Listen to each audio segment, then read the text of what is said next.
বন্ধুরা, আবার একটা ভর্তার রেসিপি নিয়ে চলে আসলাম। তা চলো কি ভর্তা করব তোমাদেরকে দেখাই।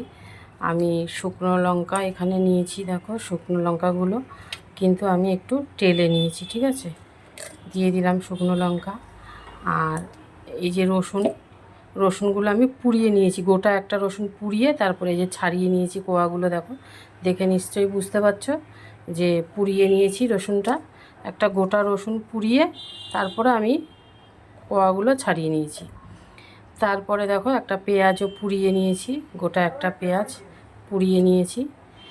আর এখানে শুটকি মাছটা ভেজে নিয়েছি, দেখো বুঝতে পারছো তো ভেজে নিয়েছি। এবার সব কিছু দিয়ে আমি এটা ব্লেন্ড করব। তারপরে চলো তোমাদেরকে আবার দেখাচ্ছি। দেখো বন্ধুরা, বেটে নিয়েছি এইভাবে। একটু চিনিও দিয়ে দিয়েছি আর কড়াইতে দিয়ে দিয়েছি তেল। ডিম ভেজেছিলাম, ডিম ভাজা একটু তেল ছিল, সেই তেলে আর একটু তেল দিয়ে দিয়েছি। এইবার এই বাটাটা দিয়ে দেবো। চলো তেলটা গরম হোক, দিয়ে দিয়েছি। দিয়ে এবার একটু এটা ভাজা ভাজা করে নিই, তারপরে তোমাদেরকে আবার দেখো বন্ধুরা, হয়ে গেছে শুটকি ভর্তা। তোমরা এইভাবে করে খেয়ে দেখো।